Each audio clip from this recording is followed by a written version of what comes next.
Okay, guys, I'm here to start a brand new video series that should take me through the end of the month.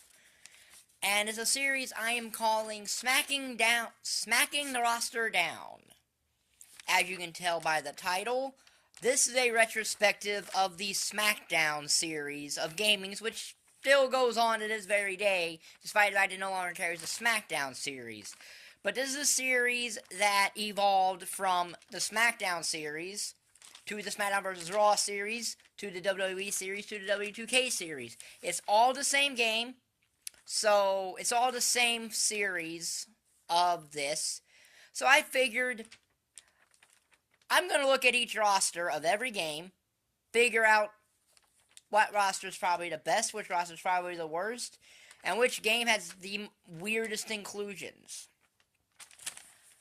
And which game had the weirdest inclusions. So, what better way to start this series off than the game that started a franchise that's still going strong nearly 20 years later, than the original SmackDown released all the way back in March 2nd of 2000 for the United States. It was later in Japan and Europe.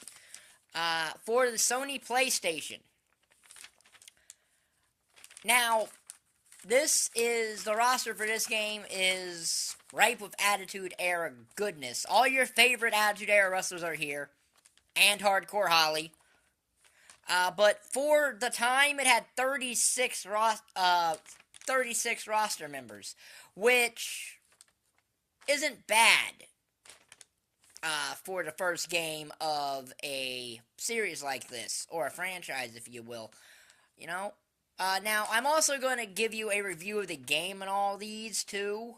But in all actuality, the roster is the most important thing, so it will be what I talk about first, but I will get to reviewing it, too. So, here's the roster for the first SmackDown game. Stone Cold Steve Austin, The Rock, The Undertaker, Kane, The Big Show, Mankind, Ken Shamrock, Steve Blackman, Triple H, Al Snow, Hardcore Holly, Val Venis, The Godfather, Test, Gangrel, D'Lo Brown, Mark Henry, Triple H, Chris Jericho, Billy Gunn, The Road Dogg, X-Pac, Bradshaw, Farouk, Bubba Ray Dudley, Devon Dudley, Edge Christian, Matt Hardy, Jeff Hardy, Chyna, Deborah, Tori, Paul Bearer, The Big Boss Man, Vince, and Shane McMahon. So that was the first roster of the SmackDown series, the first ever roster. And as you can tell, it's not that bad of a roster, actually. Like I said, all the Attitude Era favorites are in this game. And it was actually a very decent game and gameplay wise. This engine has been they have not done a lot of updating to this engine. You know, it was different than the game that preceded it, i.e. WWF Attitude on the PlayStation. You know that wrestling game, it's like Easy Dog Revolution, where you have to enter like Mortal Kombat button codes to do like even basic moves? Yeah. Well, they simplified this. You know, circle was your grapple button, X was your strike button, square and triangle were just there. Triangle, I think, took you back on the menus. But, you know, this had a preseason mode, which was basically just for getting attributes for created wrestlers, because they were the only ones who could do it. And, of course, it had the season mode that could, I've heard, go to 20 years. I never played that far into it.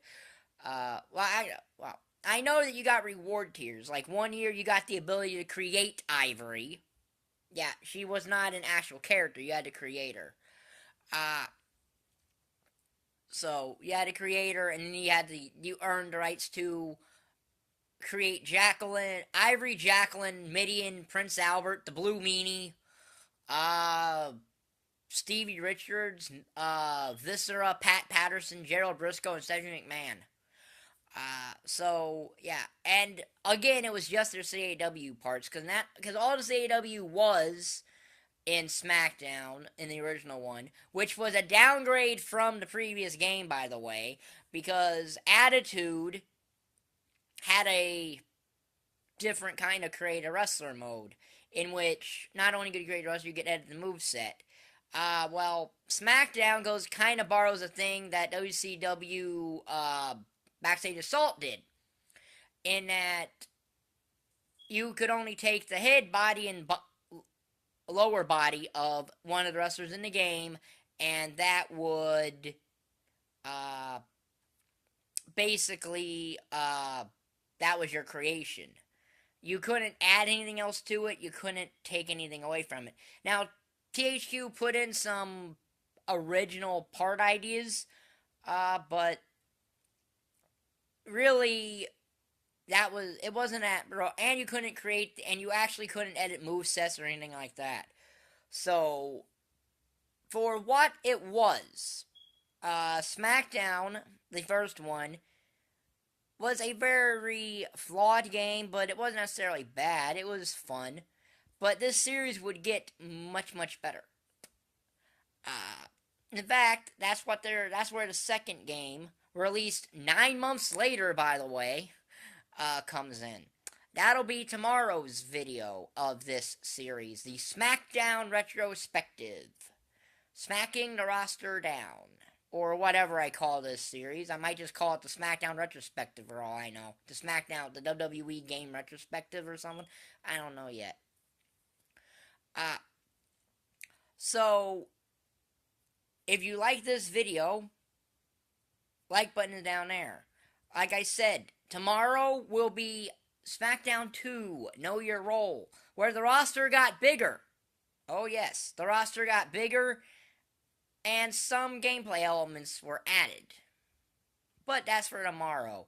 So, like button down there, subscribe button down there. I'm going to create a playlist for all these videos, and it will include 2K18 when I get into that with a 2K18 review and an overall roster review or something like that. So, if you like the video, like button down there, subscribe button down there. Thank you for watching. Bye.